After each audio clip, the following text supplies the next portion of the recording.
You don't need a divorce or any assets, Mark said, zipping his suitcase with a smug finality. Just accept it and move on.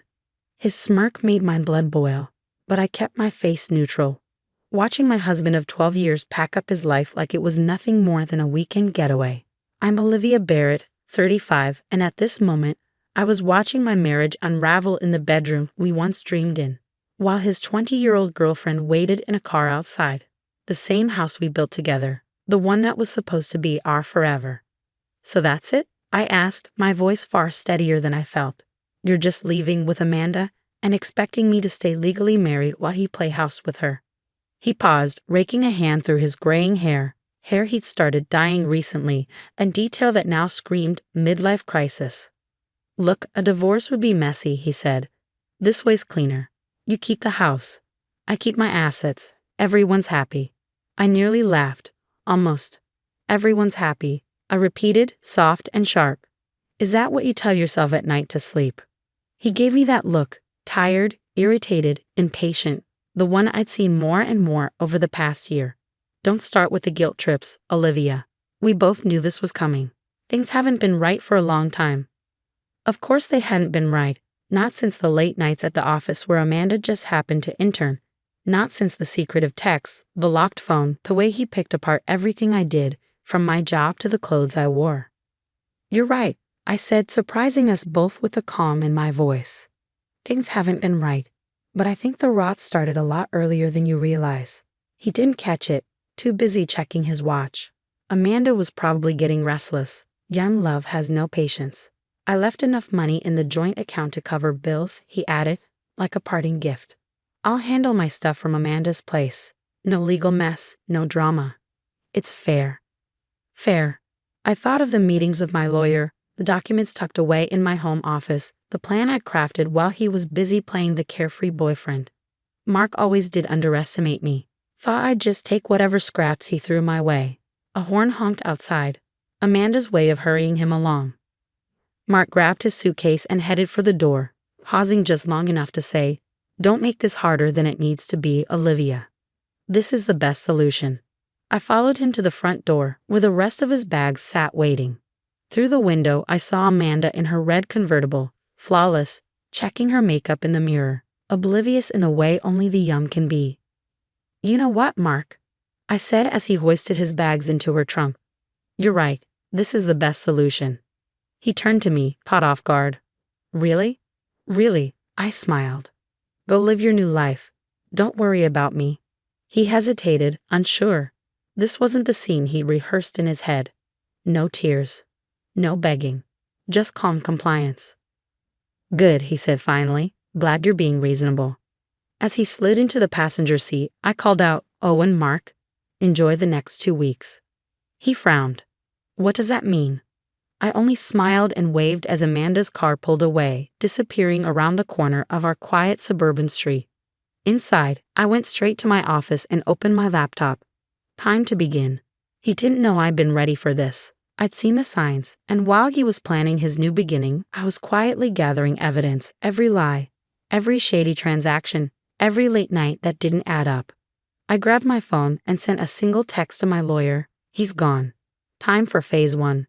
The reply came instantly. "Everything's set. Filing Monday morning." I looked around my house. It felt different already. Lighter. Mark thought he'd outmaneuvered me, that he could keep his wealth, his reputation, and still have Amanda on the side, while I quietly stayed tethered to his name. But he forgot who I am. For 12 years, I ran this household, managed our finances, built our life. While he was chasing his second youth, I was preparing for his exit. I picked up a photo from my desk, our wedding day. We were young, glowing, back when his smile still felt real. I flipped it face down and slid it into a drawer. 2 weeks, I whispered. Just 2 weeks until everything changes. My phone buzzed again. "Kate?" Did he really leave? Yes, just like we thought. Dinner tomorrow. I have stories. I closed my laptop, poured a glass of wine, and stood in the quiet. Mark thought he'd walked away with everything. But the truth, he'd left it all behind. I raised my glass to the silence, to the space he no longer filled. Here's to new beginnings. Exactly 2 weeks after Mark left, my phone rang just as I was finishing my morning coffee. His name flashed across the screen. I answered with measured calm. "What do you mean my cards are declined?" he barked, skipping any greeting. Panic edged his voice. "I just tried to pay for breakfast. Nothing works. Even the ATM says my account is frozen." I took a slow sip of coffee. "Oh, that? Yes, I got a notice this morning. The bank flagged some suspicious activity and froze our joint accounts. Standard protocol, really." "Standard protocol?" he snapped. "Fix this, Olivia. Amanda and I have brunch reservations at—" "I can't," I said, cutting him off. Apparently, the bank noticed some large transfers to an account in Amanda's name. Funds I definitely didn't authorize. They're looking into it as potential fraud. The line went quiet. What did you do?" he asked, voice stripped of its usual bravado. "Me," I feigned innocence. "I just reported unauthorized use of our accounts.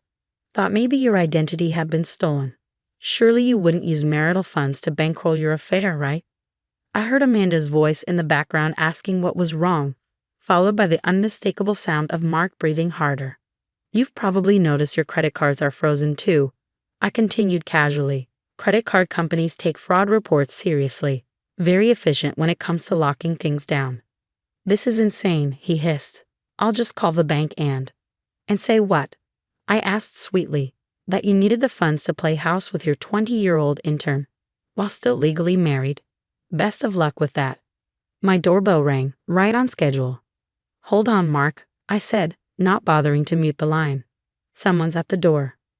I walked to the entryway and opened it. Officer Sanders stood there, crisp uniform and clipboard in hand. "Mrs. Barrett, hear about the financial fraud report." I made sure Mark heard me loud and clear. "Yes, officer, please come in.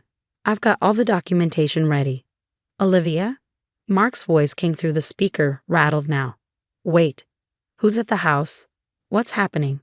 "Just the police, Mark. Standard procedure, remember."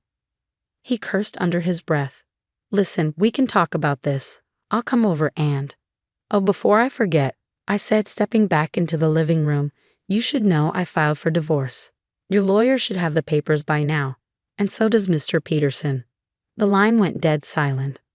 Amanda's father, the senior partner at Mark's firm, the man who just promoted him, and the man who now had copies of every bank transfer, every hotel receipt, every charge tied to Amanda and billed to our accounts. "You didn't," he said hoarsely. "I already did. The home equity withdrawals you made to help Amanda buy her car. Those are of particular interest to the authorities." Officer Sanders took a seat as I wrapped up the call. We'd already gone through the evidence last week. Today was just protocol. "Olivia, please," Mark said, voice shaking. "We can work this out. I'll sign whatever you want." "How generous," I said. "Unfortunately, it's not up to you anymore. The investigation is already underway. Oh, and you may want to check your email." I ended the call and turned to Officer Sanders. "Shall we get started?" He nodded, professionally calm, though I caught the hint of a smile. He'd seen his fair share of these cases and likely enjoyed watching justice served. For the next hour, we reviewed everything: the gift receipts, the unauthorized transfers, the hotel stays, the timeline that lined up just a little too neatly with Mark's late nights at work. It was all there, neatly cataloged. My phone kept buzzing. "Please call off the investigation. I'll move back home. We can fix this. Amanda's father is furious." I didn't reply. By lunchtime, the story had made its way through our social circle. Kate called, her voice bubbling with excitement. "You should see the chaos at Mark's office," she said. "Peterson is livid. Amanda's crying in the parking lot, screaming that Mark lied about being separated. It's a full-blown soap opera." I smiled into my coffee. "How dramatic." Kate laughed. "So are you actually pressing charges?" "That depends on Mark," I said. "The divorce papers outline his options. Sign and agree to my terms, or I pursue criminal charges. He has 24 hours. A new text came in. "I'll sign. Anything. Just stop this." I forwarded it to my lawyer, then leaned back into the silence of my home. My home secured in the divorce agreement, the one asset Mark had tried so hard to protect, now entirely out of his reach. He thought he could rewrite the rules. that he could walk away clean, keep the house, the money, me as a legal safety net, while he played fantasy husband to someone else. What he forgot was that I've always been the one keeping everything together. My phone buzzed once more. Mark signed. Divorce finalized in 90 days. Congratulations. From my lawyer. I smiled, deleted his number, and set my phone down. Sometimes revenge doesn't need drama or destruction. Sometimes it's just showing someone exactly who you became while they were too busy looking away. 6 months after Mark signed the divorce papers, I stood in my new kitchen with a cup of coffee, reading an email from my lawyer. The divorce had been final for 3 months, but I was still seeing the effects of everything Mark had done. The email said, "Just a quick update. Mark was asked to leave the firm yesterday. Mr. Peterson didn't want someone with bad judgment and ethics as a partner." I closed my laptop, feeling a mix of emotions. Not joy, exactly, just a sense of peace. Life has a way of setting things right. Later that morning, my friend Kate came over, holding a bottle of champagne and grinning. "Did you hear the news?" she asked as she sat on my new sofa, the first piece of furniture I bought after redecorating. "Amanda's engaged." "Already?" I raised an eyebrow. "To someone her age," Kate said, opening the champagne. "She says she wants someone more emotionally mature." Her words. We laughed. Mark had thrown away 12 years of marriage for a relationship that didn't even last 2 months. "What about Mark?" I asked. "Last I heard, he's living with his brother. Still job hunting. Not easy when your last boss won't recommend you." I nodded, thinking about how Mark had always been so sure of himself and his job. He never thought everything could fall apart so fast. "Do you have any regrets?" Kate asked. I paused. Not about reporting his fraud, and not about ending the marriage. Sometimes I feel sad that some I love changed so much. Or maybe, Kate said gently, he was always that way, and you just didn't see it. She might have been right. There were signs, his little insults, how he ignored my achievements, his need to always be admired. But I had been too loyal to see clearly. My phone buzzed. A text from my neighbor Susan. "You won't believe who just drove by your house." I could guess. Mark. 3rd time this week. Should I be worried? "No," I replied. "He's just realizing what he lost." That afternoon, I walked through my home now. Every room had been redone to match my style. The dark, heavy furniture Mark liked was gone. I'd replaced it with bright, airy pieces that made me feel calm and free. His old office? I turned it into a yoga room, a quiet space for me to relax and heal. The walls that once showed off his business awards now held art I'd bought during my travels, something I'd always wanted to do but never did for his sake. The doorbell rang, and for a second, I froze. But it wasn't Mark. It was Sarah from my divorce support group, dropping off materials for our next meeting. I'd started attending the group 3 months ago and now helped other women going through the same pain I once felt. "The room's ready for tomorrow's meeting," I told her as I showed her into the old dining room. Now a warm and welcoming space for our sessions. "You're amazing," Sarah said, looking around. 6 months ago, you were heartbroken. Now you're helping others and doing so well." I smiled, remembering those early days of pain.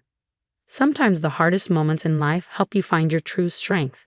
That evening, I sat on the porch, watching the sunset, when another email from my lawyer came in.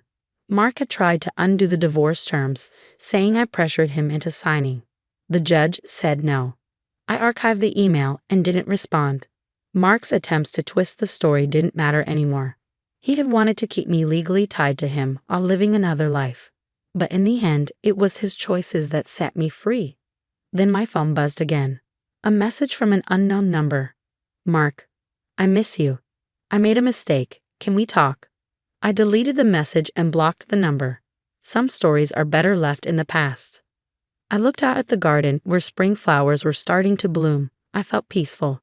The woman Mark left behind no longer existed. In her place was someone stronger, someone who had grown, healed, and built a new life from the ground up. I opened my journal and wrote my last words about Mark. "Thank you for underestimating me. You helped me see I should never underestimate myself again." Tomorrow would bring new adventures, new goals, and maybe even new love. But tonight, I sat in the quiet of my new life, smiling. The sun set on another beautiful day, and I didn't look back.